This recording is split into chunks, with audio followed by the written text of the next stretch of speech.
Hi everyone, I'm Teresa. I am a licensed mental health counselor and a yoga teacher, and I make videos about living your best life with chronic pain and chronic illness. Today I wanted to give part one of my review of dynamic neural retraining system and other brain retraining systems from my perspective of having a master's degree and extensive clinical work and training over a decade in the mental health field, and from my work with yoga and yoga therapy. So I will give a little background of the specific brain retraining program that I'm reviewing, which is Dynamic Neural Retraining Systems. It was developed by Annie Hopper, and it is one of the many brain retraining programs that are out there. There's Gupta program, there's ANS Rewire, there's Primal Trust. I can't think of any else off the top of my head right now. Those are ones that are paid for. I was able to find this through an additional client, which is A Rational Approach to ME and CFS Recovery by Laz Evans. And I think this is a completely free book that was put out in 2009 that I read through, and a lot of her theories and approaches are very similar to some of the basic tenets of these other brain retraining systems. So there's a lot of talk and a lot of buzz in the chronic illness community about brain retraining. And I think that there's a lot of misconceptions as well. So as a therapist, I definitely wanted to purchase these programs myself and review them and kind of give an honest opinion. So to start out, I definitely think that you are going to see a huge individual difference where some people do these programs and they notice miraculous, almost instant recovery from the majority of their symptoms. Annie Hopper, who developed this program, was healing from multiple chemical sensitivity and I believe some other illnesses. There are people that use these programs to recover from mold sensitivity, physical traumas, emotional traumas, Lyme disease, postural orthostatic tachycardic syndrome. There's a whole list. Electromagnetic sensitivity, food sensitivities, fibromyalgia, chronic fatigue syndrome. I've seen people recover from a lot of different chronic illnesses and chronic pain syndromes using these techniques.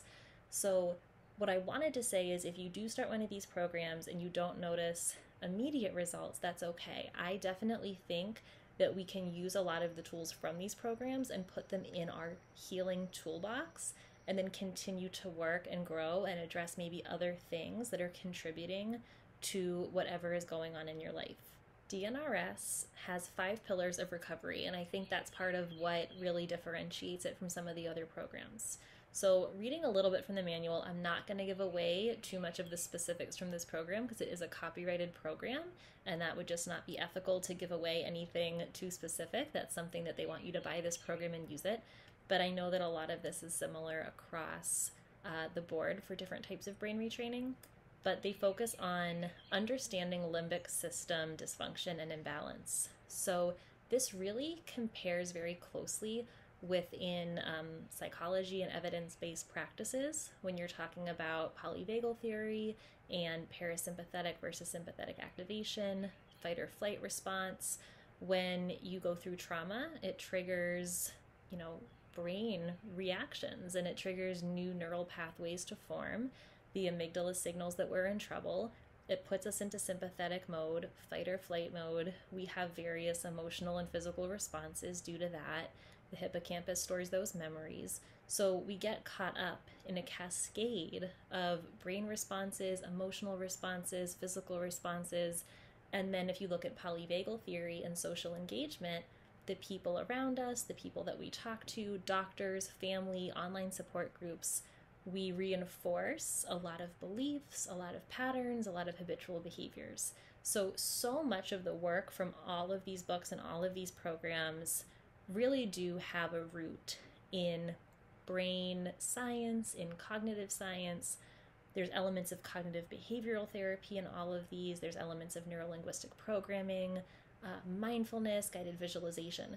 So I definitely found that throughout, especially doing DNRS, that's the program that I really focused a lot of time on, it was very much rooted in a lot of the work I do as a therapist. There is a focus in DNRS on focusing on what they call pathways of the past.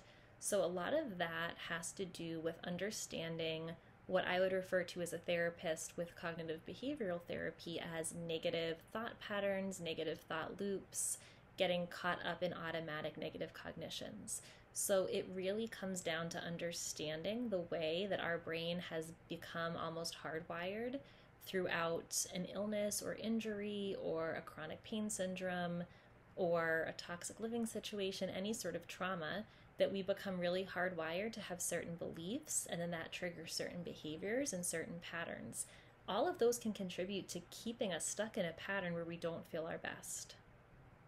Brain retraining doesn't tell you that it's all in your head. I know a lot of times people are very frustrated living with chronic illness, that doctors will kind of mention to them about psychosomatic symptoms. We'll tell them, we don't see anything on a scan that's causing pain, or your lab work looks normal, we don't know why you're sick.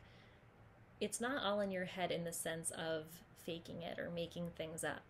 But what the brain science is telling us is that the way that our amygdala, our neural pathways, our connections, our hippocampus, the way things are stored, the way that we have created these synapses and these new connections and these strengthened connections in our brain after dealing with trauma or illness or behavioral patterns over and over again, is that it is in our head in the sense that it's in our brain. Our brain has actually changed to become stuck in these negative loops that do impact our symptoms, impact the way we feel, and can have real changes in the way that our body responds, how our hormones are processed, our neurotransmitters are processed.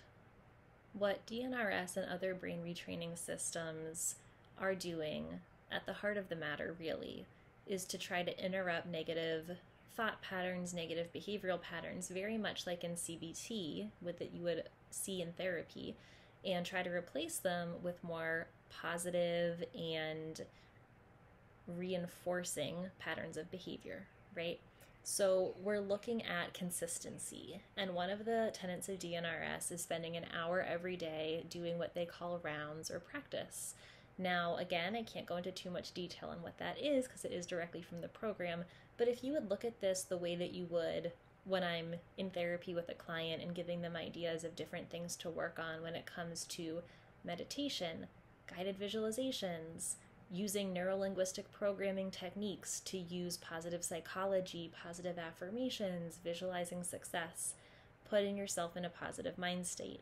You're doing this for an hour a day, but to make it more manageable, especially if you're dealing with chronic illness, they do recommend you can break this up however you want. You can do 4 15-minute sessions throughout the day, 2 half-hour sessions, whatever that looks like. And as part of committing to this 1 hour of practice, both as part of the practice and in addition to the practice, you're working on incrementally training your body and your brain to be able to deal with things that are triggers for you. You're also working on elevating your mood throughout the day. So some examples of that would be putting yourself in positive situations, visualizing yourself doing things that you wish you could do as if you are already doing them, and pushing yourself to attempt some different things that maybe you haven't done in a while, but in a very small, slow, and progressive way. You are signaling to yourself that you are safe and that you are able to try some new things and push past your comfort zone. But the nice thing about DNRS is it gives you a very specific script and a very specific timeline. You can really feel supported through that journey. So I think one of the really big strengths of using a brain retraining program like this is it gives you a timeline. It gives you a very safe container that you are using as you're going on this journey. I see a lot of parallels with DNRS and brain retraining and cognitive behavioral therapy. So in cognitive behavioral therapy, we talk a lot about behavioral activation and using structure and routine when you're trying to overcome negative thought patterns, depression, negative behavior patterns, addiction, anxiety. So for example, you might have heard that term, fake it till you make it. And I know that can sound like kind of an annoying adage, especially when you're dealing with depression or anxiety. But the idea is that very often, if you are able to commit consistently to doing specific behaviors, they do become easier and they begin to kind of take on a life of their own, and then you can build more motivation, and the more success that you have, the more confident that you feel, the more energy that you are able to carry on with different goals. So an example of that could be, especially with chronic illness, when you look at pacing and you look at graded exercise therapy, which I know has some controversy in and of itself, but you have to look at deconditioning being a very real thing with chronic pain or chronic illness. So this isn't all part of DNRS. I'm talking more from a therapy perspective here. But when you think about the fact that sometimes you become so afraid of triggering a relapse or triggering pain that you start to really withdraw from the world as a whole, you start to limit yourself in the things that you can do, that you believe that you can do, things that you're afraid to try. So what I like about dynamic neural retraining systems, rather than just jumping right into behavioral activation from a therapy perspective, is with brain retraining, first you're focusing on visualizing yourself doing things, on taking away the fear, on giving yourself a really heightened emotional state where you feel more confident, you feel more safe. And you're focusing more on the brain retraining part, building new pathways for a very long time before you're even getting up and trying to do any of the things that you're visualizing. One example I wanted to give that definitely goes along with brain retraining, but is from this free resource that I had mentioned earlier, which is A Rational Approach to ME and CFS Recovery by Laz Evans. It goes along with the idea of visualizations. And so you're going to try to put yourself into two very separate states. First, you're going to spend a few minutes closing your eyes and imagining that your pain or illness is not getting better. Now, this sounds kind of depressing, and it is, but it's meant to serve a purpose. You're going to spend some time imagining what's going to happen if you don't make any changes. And you're going to imagine what you're going to look like in a week, in a month, in a year, in 5 years. Now, it probably looks pretty grim, right? And then take a moment and notice how you're feeling. Notice your heart rate, notice your breathing, notice your mood.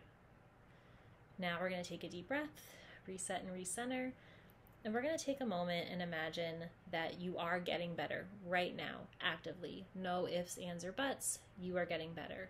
And you are going to imagine that starting today, your brain is healing, your body is healing, things are rewiring, neurotransmitters are firing appropriately, cells are regenerating throughout your body. Take a few minutes and start to imagine, if your healing journey starts right now, what could your life look like in a week, in a month, in a year, 5 years from now? Maybe you vision yourself walking up a mountain. Maybe you're running a marathon. Maybe you're just sitting on the beach. Take a moment and visualize yourself with no illness, no pain, living a life that you wish you could be living. Take some deep breaths. Put yourself in that state.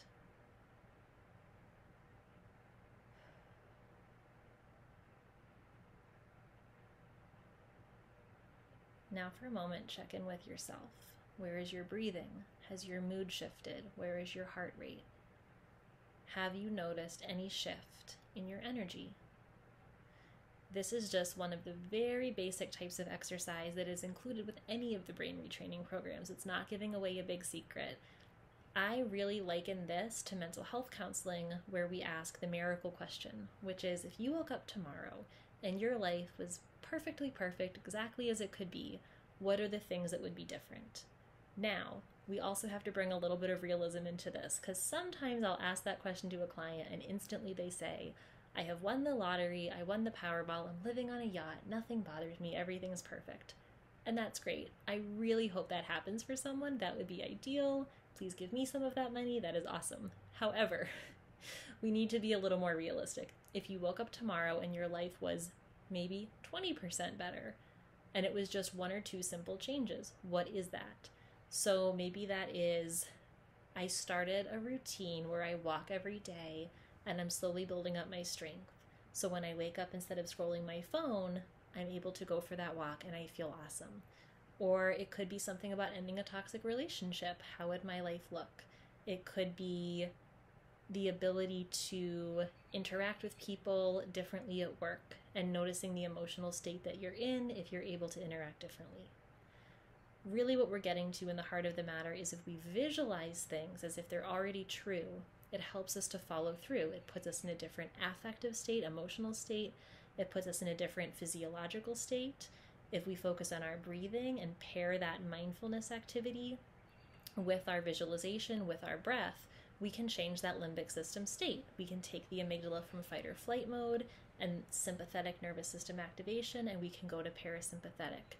We can be more restful. We can feel calmer, and that sets the stage for healing. There is so much more that I could say about brain retraining, and I'm definitely not sharing personal experience in this video just quite yet. I wanted to do an introduction to learning a little bit more about brain retraining when you hear people in the chronic illness community talking about it. DNRS is the program that I chose to do a little more of my deep dive with because there were just so many great reviews, and there's so many other wonderful people on YouTube that you can watch their stories and hear the success that they have gone through and just see some lovely things that people have experienced going through this program. As a holistic therapist, I definitely think that there is not a one-size-fits-all answer for anything that we deal with in life.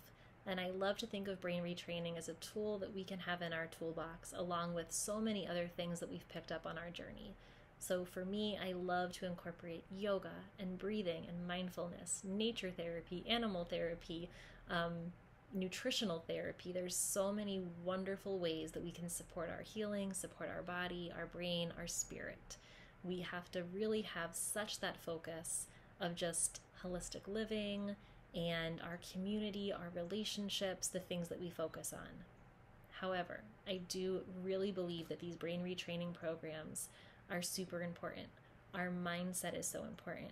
Being able to visualize our lives and what we will look like when we are healthy lays such a strong foundation for healing.